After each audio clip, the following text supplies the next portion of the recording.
राधे राधे, जय श्री कृष्ण। जब श्री कृष्ण आए थे तो उससे पहले एक आकाशवाणी हुई थी, क्योंकि हमेशा वो जब भी आता है तो वो बता के आता है कि मैं आ रहा हूं। लेकिन जब श्री कृष्ण एक्चुअल में आए तो कंस सो रहा था, ये पूरी दुनिया सो रही थी, लेकिन जाग कौन रहा था? पिता वासुदेव जाग रहा था। पिता वासुदेव जाग रहा था क्योंकि ये अधिकार दिया था श्री कृष्ण ने उसको। ये अधिकार दिया था कि अगर मुझे कोई देख सकता है तो तू देख सकता है, ये दुनिया नहीं देख सकती है। समय रुक गया था, श्री कृष्ण ने समय को रोक लिया था और पिता वासुदेव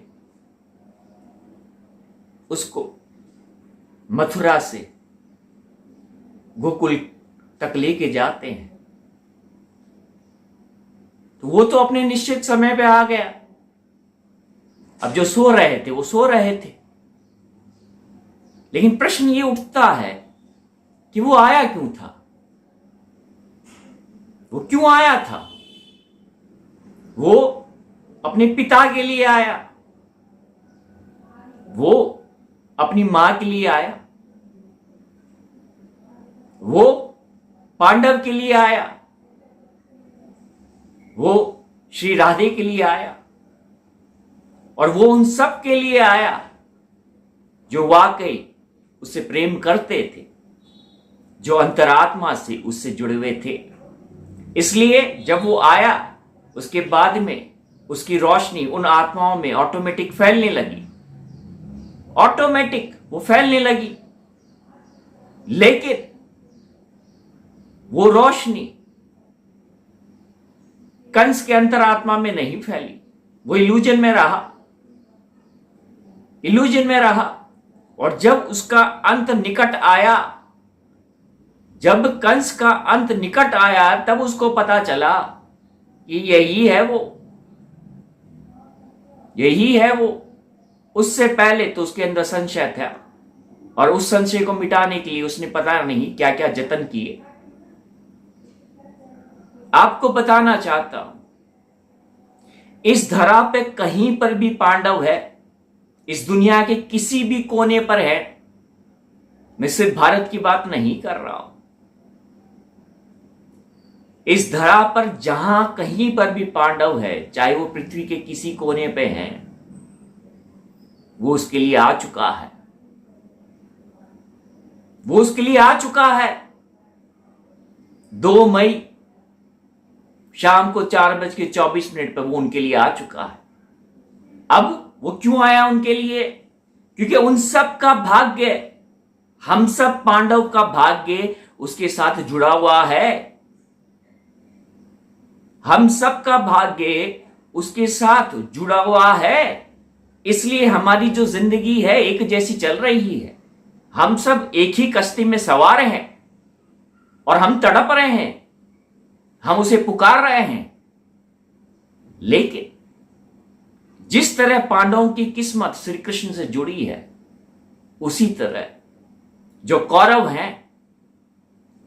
है उनकी किस्मत दुर्योधन से जुड़ी है। क्योंकि वो सोए रहेंगे, क्योंकि ईश्वर उन्हें जगाना ही नहीं चाहता है। क्योंकि अगर जाग गए तो वो पांडव बन जाएंगे, और वो कतई ही नहीं चाहेगा कि कोई कौरव पांडव बने। क्योंकि पांडव अधिकार है, उसे अर्जित करना पड़ता है अपने कर्मों के द्वारा। बड़ी परीक्षाएं देनी पड़ती है, तब जाके कोई पांडव बनता है। कई वनवास भोगने पड़ते हैं, तब जाके कोई पांडव बनता है। पांडव कोई यूं ही नहीं बन जाता है। तो कौरव सो रहे हैं, अच्छा है, सोने दीजिए उन्हें। और पांडव जाग रहे हैं, ये भी अच्छा है। आपको कह देता हूं, अब आपकी जो किस्मत की डोर है, जो पांडव की भाग्य की डोर है, वो अब हमारे हाथ में नहीं है, हमारे हाथ में नहीं है, अब स्वयं उसके हाथ में है। तो इससे अच्छी बात क्या हो सकती है हम सबके लिए? इससे अच्छी बात क्या हो सकती है कि स्वयं वो विधाता हमारे भाग्य का निर्माण करने वाला है। वनवास का अंत हो चुका है, अंत हो चुका है। अब भाग्य पलटेगा। अब इस दुनिया में दो डेस्टिनी रूल करेगी, दो भाग्य रूल करेंगे, एक पांडवों का और एक कौरव का। लेकिन जो पांडव का भाग्य है वो स्वयं श्री कृष्ण के हाथ में है, वो स्वयं श्री कृष्ण के हाथ में है। और आप जानते हैं कि कौरव का भाग्य किसके हाथ में है। इससे ज्यादा कुछ नहीं कहूंगा, क्योंकि क्या हुआ, जैसे मैंने आपको बताया कि जब वो आया तो सिर्फ वासुदेव ही जग रहा था और ये दुनिया सो चुकी थी।